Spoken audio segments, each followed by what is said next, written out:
When my husband's family forgot my birthday, I didn't complain. But when I got home, I found they had thrown a party without me. The next day they discovered I had. The note I left was simple. You forgot my birthday. I won't let you forget me. Petty? Maybe. But after 7 years of marriage, I deserved more than being excluded from my own house party. I'm Sonia, and this is how I finally stopped being the invisible backbone of the Dunn family empire. It started when I pulled into our driveway at 6 p.m., returning from a lonely dinner I treated myself to since no one had remembered my birthday. The first sign something was wrong was all the cars parked along our street. I recognized them all. Jake's mother's Mercedes, his sister Sophia's Range Rover, even his cousin's beat-up Volkswagen. Music drifted from our open windows along with the sound of laughter and clinking glasses. My hands trembled as I turned off the ignition. Surely there had to be an explanation. Jake wouldn't throw a party on my birthday without me, would he? I used my key to open the front door, and the noise hit me full force. Our living room was packed with Jake's family and friends, all holding drinks and chatting animatedly. A large banner hung across the fireplace. Congratulations on the Miller account, Jake. My husband stood in the center of it all, champagne glass raised, his mother Emerson's arm wrapped proudly around his shoulders. To my brilliant son, she was saying, who single-handedly landed the biggest client of the year. Single-handedly, right.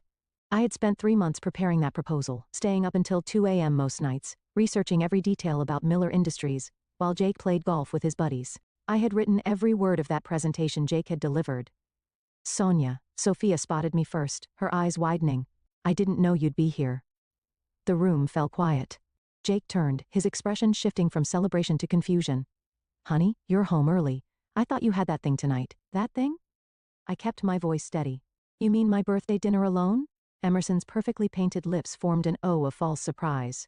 Oh dear. Was that today? Jake, you should have said something. But Jake was already turning back to his guests, raising his glass again. Everyone, let's welcome my wife to the party. Come on, honey. Grab a drink. We're celebrating. Jake, I said quietly, can we talk privately? He sighed, that familiar look of annoyance crossing his face. Not now, Sonia. We have guests. It'll just take a minute. I said not now. He snapped, then immediately softened his tone, aware of watching eyes. Just mingle. Okay? We'll talk later. I stood there for a moment, watching him return to his admirers. 7 years of supporting him, of being the silent partner, of letting him take credit for my work. 7 years of his mother's subtle digs and his sister's two-faced friendship. 7 years of being invisible in my own home. I turned and walked upstairs, my heels clicking against the hardwood floors. In our bedroom, I pulled out my largest suitcase and began methodically packing my clothes. From my home office, I retrieved my laptop and the external hard drive containing all my work files, proposals, client lists, financial records, everything I had built for Jake's family business while letting him take the credit. The party continued downstairs, oblivious to my actions. I could hear Emerson's laugh, the same laugh she'd used when telling Jake he could do better than me at our wedding reception. My phone buzzed, a text from my friend Zuriel. Happy birthday. How's your day been? I typed back, can I stay with you for a while? Her response was immediate. Of course. Everything okay? It will be. I took one last look around the bedroom at the life I had let myself be pushed into the margins of. Then I picked up my suitcase, laptop bag, and purse. The party was in full swing as I walked down the stairs and straight out the front door. No one noticed. In my car, I took out a notepad and wrote my message. Simple, direct. 7 words that would make them remember me. I walked back to place it on the kitchen counter, where Jake would find it when the party was over. As I drove away, I caught a glimpse of our house in my rearview mirror. Through the windows, I could see shadows of people celebrating, raising their glasses to Jake's success built on my invisible foundation, but I wasn't invisible anymore. I was leaving, and I was taking that foundation with me. Let's see how well their house stands without it. My phone buzzed again, Zuriel sending her address. I smiled, feeling lighter than I had in years. Sometimes the best revenge isn't about what you do to others, but what you do for yourself, and this was just the beginning. Zuriel's apartment felt like stepping into a different world. No pristine furniture chosen by my mother-in-law, no family photos of the perfect Dawn dynasty, just comfortable chaos and the smell of coffee. Spill, Zuriel demanded, pushing a steaming mug into my hands. What happened? My phone buzzed for the 20th time. Jake again. I silenced it. They threw a party without me on my birthday to celebrate Jake's big account win. I took a sip of coffee, letting the warmth steady me. The account I basically handed to him on a silver platter. The Miller proposal? Zuriel's eyes widened. The one you've been killing yourself over for months, 3 months, 2 weeks, and 4 days. I pulled out my laptop, opening the files I'd brought with me. Look at this. Every presentation, every spreadsheet, every market analysis, all done by me. Jake just had to show up and smile. Zuriel leaned over my shoulder, scrolling through the documents. Holy shit, Sonia. This is everything. The entire business infrastructure? Funny thing about being invisible, I said, managing a small smile. People forget you're there. They leave their passwords lying around. They don't notice when you're copying files or learning their systems. My phone lit up again, this time with a text from Sophia. Where are you? Jake is freaking out. Mom saying you're just being dramatic. Of course she is, I muttered, showing Zuriel the message. What are you gonna do? Zuriel asked, settling onto her couch. You can stay here as long as you need, but I need a plan, I finished. I opened another folder on my laptop, this one containing something I'd been working on secretly for months. Remember Theo, Jake's old rival from business school, the one who started his own consulting firm? Yeah. Why? He's been trying to expand into our market sector. 2 weeks ago he reached out to me. Apparently he'd heard through the grapevine who really runs the Dunn family business. Zuriel sat up straighter. Are you saying what I think you're saying? My phone buzzed again. An email this time from Lauren, my assistant at work. Mrs. Dunn, is everything okay? Mr. Dunn came in looking for you. He seems upset. I quickly typed back. Lauren, I need you to trust me. Don't tell anyone, but I won't be coming back to the office. Would you be interested in a new opportunity? You're going to start your own business, Zuriel said. It wasn't a question. With Theo's backing and Lauren's help, I nodded. I'm done being the ghostwriter of my own life. The doorbell rang, making us both jump. Through the peephole, I saw Jake looking disheveled. Don't answer it, I whispered to Zuriel. Zuriel, Jake called out. I know Sonia's in there, her car is outside. Baby, please, let's talk about this. Zuriel and I stayed silent, watching his shadow under the door. Fine, he shouted after a few minutes. Be childish, but we need those files, Sonia. The Miller presentation is next week, and you have all the data. I smiled grimly. Exactly. After Jake's footsteps faded, Zuriel turned to me. You really thought this through, didn't you? I've had 7 years to think it through. I opened my email and started composing a message to Theo. 7 years of watching Jake take credit for my work. 7 years of his mother treating me like an accessory. 7 years of being the silent partner in my own marriage. My phone lit up with Lauren's response. Whatever you're planning, I'm in.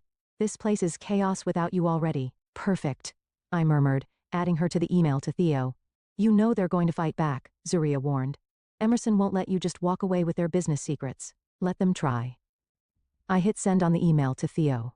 I've got copies of every email where Jake took credit for my work, every meeting where he presented my ideas as his own, every client relationship I built while he played golf. And the Miller account, I closed my laptop with a satisfying click. Jake has exactly 6 days to either admit to Miller Industries that he can't do the presentation without me, or try to fake his way through it and lose the biggest account of the year. Either way, I win. Zuriel raised her coffee mug in a toast to no longer being invisible. I clinked my mug against hers, feeling a surge of excitement, replace the hurt and anger to becoming unforgettable. My phone buzzed one final time. Theo's response, meeting tomorrow, 9 a.m. Let's talk about your future. For the first time since discovering the party, I felt myself truly smile. They wanted to celebrate Jake's success without me? Fine. Let's see how much success they have when the real architect of that success decides to build something of her own. Theo's office was everything the Dunn family business wasn't. Modern, open and welcoming. No dark wood paneling or stuffy oil paintings of previous generations, just clean lines and natural light. I have to admit, Theo said, leaning back in his chair, I've been waiting for this day. Jake never deserved the success you built for him. Lauren sat beside me, nervously adjusting her tablet. She'd arrived early, bringing with her a complete breakdown of our current client portfolio. The Miller presentation is in 5 days, I said, getting straight to business. Jake doesn't have access to the final documents, and trust me, he can't recreate them from memory.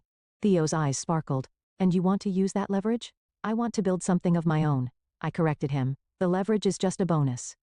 My phone buzzed. A text from Emerson. This childish behavior needs to stop. Come home, and we can discuss your concerns like adults. I showed the message to Lauren, who rolled her eyes. She called me this morning trying to get me to access your files. I told her I didn't have your passwords, but you do. I smiled. Of course I do. Lauren grinned back. I just don't have them for her. Theo spread out some papers on his desk. Here's what I'm proposing. We create a new consulting division under my company's umbrella. You'll have complete autonomy, your own team, and a significant equity stake. Lauren can come on as your operations manager. And Miller? I asked. We approach them directly, show them who really developed their strategy. My phone rang. Jake this time. 4th call today. I declined it. He's getting desperate, Lauren noted. The Miller representatives have been calling all morning asking for specific details about the implementation timeline. He keeps telling them you're under the weather. A new email popped up on my phone from Jake's lawyer. Subject line, cease and desist, Confidential business information. Right on schedule, I muttered, opening the email. They're threatening legal action if I don't return all company documents and agree not to compete. Theo reached for the phone. May I? I handed it over, watching as he read the email, his smile growing wider. This is perfect, he said. They just admitted in writing that you possessed and created these materials. Makes it much easier to prove your contribution when we counter. Counter? Lauren asked. With evidence of intellectual property theft, I explained. Every time Jake presented my work as his own, he was essentially stealing it. I've documented everything. My phone buzzed again. Sophia this time. Mom's talking about calling the police. Please, Sonia. Just come talk to us. The police? Lauren looked worried. Empty threat. Theo assured her, they won't involve law enforcement because they can't prove you didn't have authority to access those files. You were, after all, a key executive in the company. Not officially, I said bitterly. On paper, I was just Jake's wife who helped out sometimes, which makes their legal position even weaker, Theo pointed out. They can't claim you stole company secrets while also claiming you were just a housewife. A notification popped up on my laptop, an email from Miller Industries requesting clarification on project leadership. Perfect timing, I smiled, opening the email. They're asking who will be handling their account going forward. Apparently, Jake's answers in their morning call weren't very convincing. What are you gonna do? Lauren asked. I started typing, Dear Mr. Miller, I apologize for any confusion. As the architect of your proposed strategy, I want to inform you of some recent changes. They'll be furious, Lauren whispered. They already are, I replied, hitting send. Might as well give them a real reason. Theo stood up, walking to his office window. 5 years ago, Jake stole a major client from me, used inside information he got from a mutual friend. I lost millions. I remember, I said quietly. I'm the one who told him not to do it, and now here we are.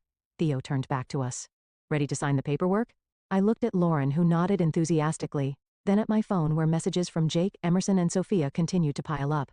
Finally, at the contract, Theo had prepared, offering me everything I'd earned but never received at the Dunn family business. One condition, I said, picking up the pen. We do this right. No shortcuts, no tricks, just better service, better strategies, and better leadership than they ever had. Of course, Theo agreed. The best revenge is massive success. As I signed my name, my phone lit up with a response from Miller Industries. Meeting requested to discuss transition of services. I looked at Lauren and Theo, my new team, and felt a surge of confidence. Shall we show them how it's really done? The answer was written in their matching smiles. The invisible woman was about to become impossible to ignore. Mrs. Miller is ready for you now, the receptionist announced, gesturing toward the corner office. 1 month had passed since I'd left Jake, and here I was presenting to Miller Industries, this time under my own name. Lauren squeezed my arm supportively as we entered the office. Sonia, Mrs. Miller stood extending her hand. I must say, your email certainly caught our attention, though not as much as your husband's. Interesting attempt at presenting your strategy last week. I kept my expression neutral. I apologize for any confusion during the transition. Confusion? Mrs. Miller laughed. The man couldn't explain basic concepts that were in his own proposal. That's when I knew something was wrong. She gestured to the chairs in front of her desk. Please sit. Tell me why I should trust you after this mess. I opened my laptop, pulling up the presentation I'd spent the last week refining, because I'm going to show you exactly how I developed every aspect of this strategy, and then I'm going to improve it. 2 hours later, we walked out with a signed contract. Lauren was practically bouncing. Did you see her face when you broke down the market analysis? She couldn't believe Jake tried to pass that off as his work. My phone buzzed. A text from Zuriel. Emergency. Come to my place now. What's wrong? I asked when we arrived at her apartment 20 minutes later. Zuriel pointed to her TV, where a local business news channel was running a story. Jake stood at a podium, Emerson by his side.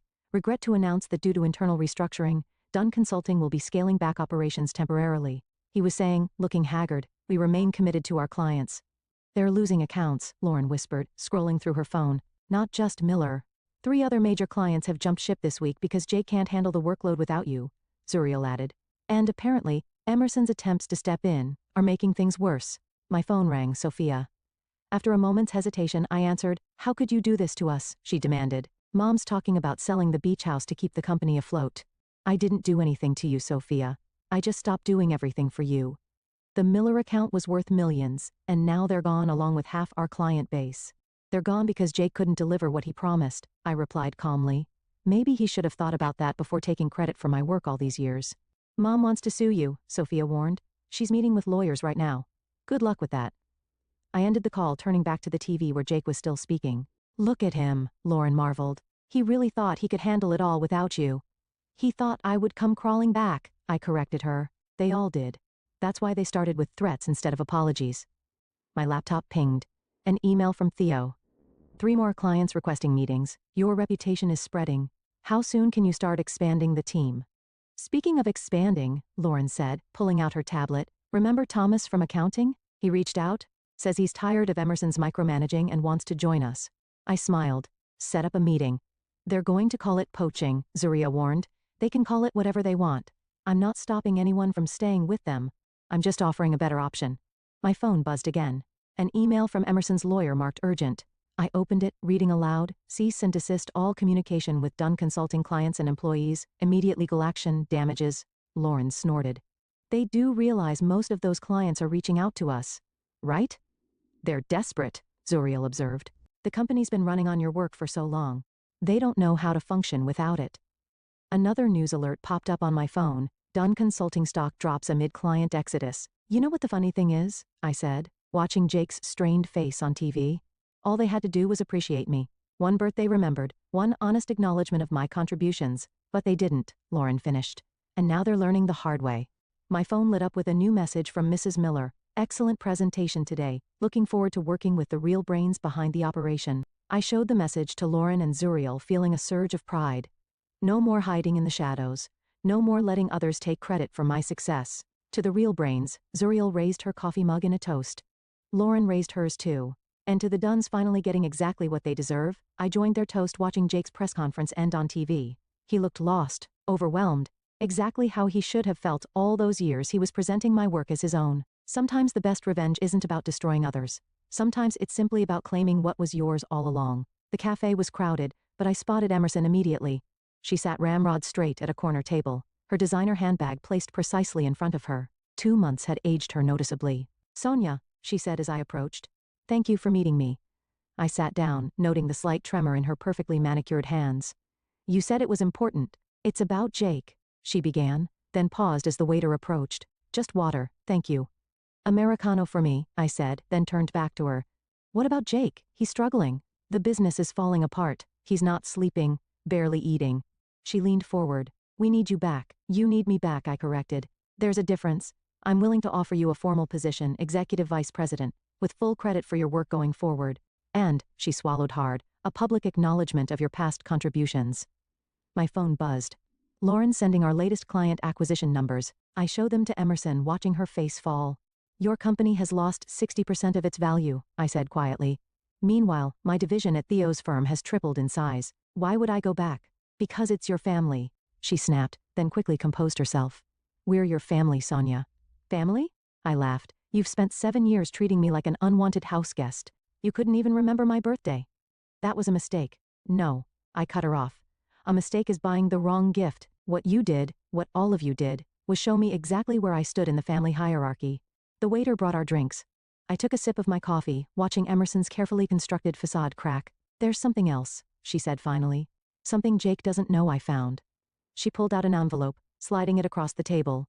Inside were printed emails, dozens of them, between Jake and his ex-girlfriend from 2 years ago. He was planning to leave you, Emerson said softly. But then you landed the Patterson account, and he realized how valuable you were to the business. My hands shook as I read the messages. Jake discussing divorce plans, calculating how to protect the company, his ex offering to help him get rid of the dead weight. Why are you showing me this? Because I stopped him, Emerson said. I convinced him that you were an asset we couldn't lose. I protected you. I stared at her, realization dawning. You protected the business, not me. You knew I was doing all the work, and you were afraid of losing that. I made a choice that benefited everyone. You made a choice to keep me in the dark, working for a husband who wanted to divorce me while you all took credit for my success. I stood up, gathering the emails. Thank you for these. They'll make excellent evidence in the divorce proceedings. Divorce? Emerson paled. But I'm offering you everything you wanted. Recognition, power, your name on the door. No, I said, pulling out my phone to show her our company website. I already have my name on a door, one I built myself.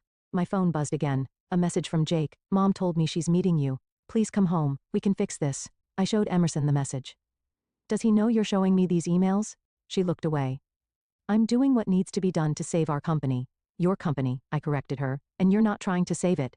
You're trying to save yourself. How many loans have you personally guaranteed? Her silence was answer enough. That's what I thought. I gathered my things. Thank you for the emails, Emerson, and for finally showing me the truth about my family. Wait, she called as I turned to leave. What are you going to do? I looked back at her, this woman who had orchestrated my imprisonment in a loveless marriage for the sake of profit. I'm going to do what you taught me to do, protect my interests. Outside, I called Lauren. Remember that expansion plan we discussed? Let's accelerate it and call our lawyer. I'm filing for divorce. Are you okay? She asked. I looked through the cafe window at Emerson, now frantically typing on her phone, probably warning Jake. I'm better than okay. I'm finally free. My phone lit up with another message, this one from Theo. Major investment firm wants to meet. They're impressed with our growth. I smiled, thinking of the emails in my bag. Sometimes the universe has a way of revealing truths at exactly the right moment. Emerson had tried to play her last card, but all she'd done was give me the final push I needed. Time to show them what the dead weight could really do. Jake was waiting outside my office building when I left work. 3 months since I'd last seen him, and he looked like he'd aged years. His usually immaculate suit was wrinkled, his hair unkempt. We need to talk, he said, stepping forward. About the emails Mom showed you. There's nothing to talk about. I tried to walk past him, but he blocked my path. I never sent them, he blurted out. Those emails to Rebecca, I drafted them but never sent them. Mom found them in my deleted folder. I laughed, the sound harsh in the evening air. That's your defense? That you only thought about leaving me while taking credit for my work? I was scared, he admitted. You were becoming so essential to everything, and I felt redundant. Rebecca reached out at a weak moment. Mr. Dunn, Lauren's voice cut through the tension. She stood in the doorway, phone in hand. Should I call security?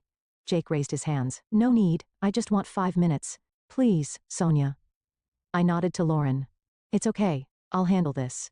We walked to the small park across the street, the same park where we'd once planned our future during lunch breaks before I became his ghostwriter instead of his partner. The company's failing, he said, sitting heavily on a bench. Mom's leveraged everything trying to keep it afloat. The beach house, her retirement fund. I know. Sophia told me. We had an offer this morning. Hostile takeover. He ran his hands through his hair. They know we're vulnerable without you. My phone buzzed. Theo sending the latest market analysis. Our firm had just landed another major client, one that used to be Jake's. What do you want from me, Jake? Come back, he said quickly. Not as my wife if you don't want to, but as a full partner. 50-50 split, your name on everything. Like the Miller presentation, I asked sharply, or the Patterson account, or any of the other deals you took credit for? I was wrong, he admitted. I got used to the praise to being the golden boy. It was easier to let everyone think I was the genius while I worked until midnight missing dinners, events, my own life. I know, God, I know. He turned to face me. But I loved you, Sonia, I still do. I pulled out my phone, opening the photos I'd saved of his emails to Rebecca. Dead weight was the term you used, holding you back from your true potential. I was an idiot. No. I cut him off. You were honest. For once in our marriage, those emails showed exactly what you thought of me. A notification popped up on my phone, the investment firm Theo had mentioned, confirming tomorrow's meeting.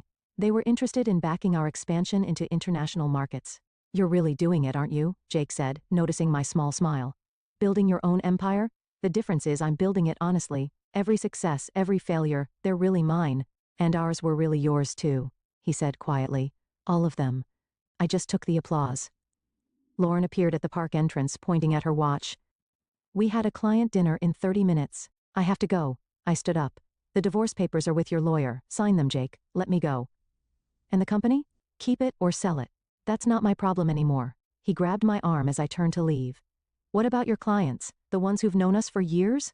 They knew me, I corrected him, pulling free. They just didn't know it was me. Now they do. Sonia, please. You want to know the saddest part? I interrupted. If you had just remembered my birthday, if any of you had, I might still be there, still working in the shadows, but you couldn't even give me that one day. I'll make it right, he promised, whatever it takes. You already did, I said, walking away. You showed me exactly what I'm worth by showing me what you're worth without me. Lauren met me at the park entrance. Everything okay? I looked back at Jake still sitting on the bench, head in his hands, the golden boy who'd built his success on my invisible foundation. Now he knew what it felt like to be the invisible one. Everything's perfect, I replied. What time is the dinner? 7. And Theo called. The investment firm's bringing their full board tomorrow. They're very interested in your vision for international expansion. My phone buzzed one last time. A text from Sophia. Jake told me about the takeover offer. Please help us. I deleted it without responding. They'd had 7 years of my help. Now it was time to help myself. Let's go show them what visible leadership looks like, I said to Lauren, walking toward our waiting car. Behind us, Jake remained on the bench, watching his empire crumble, while mine rose from its ashes. The boardroom fell silent as I finished my presentation. 6 months had passed since I'd left Jake, and here I was presenting to the investment firm's board, this time as CEO of my own division. Impressive numbers, the lead investor said, studying the quarterly reports. You've managed to capture 40% of your previous company's market share in just half a year. Along with expanding into 3 new sectors, Theo added proudly. My phone buzzed. A news alert about Dunn Consulting. I quickly scanned it under the table. Major family business faces bankruptcy. Dunn Consulting to auction office assets. Miss Sonia, another board member, leaned forward. There are rumors that your former company is facing liquidation. Any comments? Before I could answer, Lauren burst into the room. Sorry to interrupt, but you need to see this. She handed me her tablet displaying a live video feed from outside Dunn Consulting's headquarters. Emerson stood at a podium, makeup perfectly applied despite her obvious distress. Regretfully announcing the closure of Dunn Consulting, she was saying, however, we have one final statement to make. She paused, looking directly into the camera. Sonia, if you're watching this, we were wrong. All of us. The success of this company was built on your work, your dedication, and your brilliance. I should have acknowledged that long ago. The board members watched intently as I set the tablet down. A bit late for recognition, isn't it? One of them commented. 6 months too late, I agreed, then turned back to my presentation. Now about our international expansion plans. After the meeting, Lauren caught up with me in my office. They're offering us the full investment package. Theo's already reviewing the terms. Good. I nodded, then noticed her hesitation. What else? Jake's downstairs, says he won't leave until you talk to him. I sighed, looking out my office window. Sure enough, Jake stood by the entrance, still in his suit, but looking decidedly less polished than in his glory days. Send him up. Minutes later, Jake walked in, clutching a familiar leather portfolio, the one I'd used for years to prepare his presentations. I found this in my office while we were packing up, he said, placing it on my desk. All your original notes, your strategies, I never even read them properly before, just skimmed enough to present them as mine. Why are you here, Jake? The bankruptcy paperwork is being filed tomorrow. He sat heavily in the chair across from me. Mom's lost everything trying to save the company. Sophia's husband is talking about divorce because she guaranteed some of the loans. And you want me to help again? No, he said quietly. I want to apologize, really apologize, not just because we're desperate. He pulled out an envelope. I signed the divorce papers. You're free. My phone buzzed. Another news alert. Dunn family assets frozen pending investigation. Investigation? I looked up at Jake. Mom's creative accounting is coming to light, he admitted. Turns out she's been hiding losses for years even before you left. That's why she pushed me so hard to keep you around. You were the only thing keeping us profitable. Lauren appeared in the doorway. Sorry to interrupt, but Mrs. Miller is on line 1, says it's urgent. I picked up the phone, putting it on speaker. Mrs. Miller, what can I do for you? I just watched Emerson's press conference, she said. I wanted you to know. Every client who moved their business to you, we talk. We all knew you were the real talent. We were just waiting for you to realize it too. Jake flinched at her words. After ending the call, I opened the leather portfolio. Inside were years of my work, my ideas, my success, all credited to others. You know what the worst part was? I said to Jake, I would have shared the credit. If you just acknowledged me as a partner instead of a prop, I would have stayed. I know that now. He stood up. For what it's worth, I really am proud of what you've built here. You deserve it all. As he reached the door, he turned back. Oh, and Sonia, happy birthday. It's today, right? I finally remembered. I waited until he left before opening my desk drawer, pulling out the birthday card Zuriel had given me that morning. Inside she'd written, to the woman who turned invisibility into invincibility. My phone lit up with a message from Theo. Board approved the full investment. Ready to go global? Lauren poked her head in. Should I send out the press release about the investment? I looked at the leather portfolio, then at the signed divorce papers, finally at the news headlines about the Dunn family's fall from grace. Yes, I said, standing up, but add one line. This expansion is dedicated to every person who's ever been invisible in their own success story. Lauren smiled. Perfect. Sometimes the best revenge isn't about destroying your enemies. Sometimes it's about building yourself up so high that they can't help but see you even if they're looking up from rock bottom. And sometimes, the greatest birthday gift you can give yourself is the power to write your own story. The autumn breeze carried the scent of coffee from the new cafe across the street as I walked into my office building. The lobby's wall-mounted TV displayed the business news. Rising star CEO named Business Leader of the Year. They used your good photo, Lauren teased, falling into step beside me. The one where you're not smiling like you're plotting someone's downfall. I never plot downfalls, I protested. They manage that perfectly well on their own. My phone buzzed. Sophia requesting a meeting. Again. She's persistent, Lauren noted, reading over my shoulder. Third time this week. Fourth, I corrected. She cornered me at the grocery store yesterday. The elevator opened to reveal Theo waiting in my office. Have you seen today's business journal? He handed me the magazine. There on the cover was a photo of me standing in front of our new headquarters, arms crossed, looking exactly like someone plotting downfalls. The headline read, "The Invisible Empire, How One Woman Turned Corporate Shadows into Spotlight Success." Page 16, Theo said, grinning. I flipped to it and found a familiar face. Emerson being escorted from court in handcuffs. The article detailed her conviction for financial fraud and embezzlement. Hard to believe she thought she could hide it forever, Lauren mused. My phone buzzed again, this time a text from Jake. Mom's sentenced to 3 years. Sophia's divorce is final. I'm moving to Seattle for a fresh start. Thank you for not pressing additional charges. Speaking of Sophia, I said, what do you think she wants? Why don't you ask her yourself? Lauren pointed through the glass walls to where Sophia stood by the reception desk, clutching her designer handbag like a shield. I nodded to Lauren. Send her in. Sophia looked different, less polished, more human. She perched on the edge of the visitor's chair like she might flee at any moment. I got a job offer, she blurted out. A real one. Entry-level marketing position. That's good? It's at one of your competitors' firms. She twisted her hands together. I wanted to make sure, I know how it might look. Sophia, I interrupted. Are you asking my permission to take a job? I'm asking if you'll give me a reference, she whispered. Everyone knows I'm toxic now because of Mom's scandal, but they also know I'm your former sister-in-law. Your word carries weight. I studied her, this woman who'd watched her mother and brother take advantage of me for years, but also the woman who'd just lost everything and was trying to rebuild. Why should I help you? Because you taught me something, she said, straightening her spine. When everything fell apart, when Mom went to jail and Jake ran away, I realized I'd been living in their shadow just like you were. The difference is, you did something about it. My phone lit up with another message, Mrs. Miller asking about our upcoming charity gala, the same gala the Dunns used to host where I'd always been seated at the back. The job, I asked Sophia. What exactly would you be doing? Assistant marketing coordinator, basic stuff, social media, event planning. And you'd be okay starting at the bottom? No shortcuts? No family connections? She nodded firmly. I want to earn something for myself like you did. I opened my laptop, started typing. I'm sending your potential employer an email. I'm going to tell them exactly who you are and what your family did.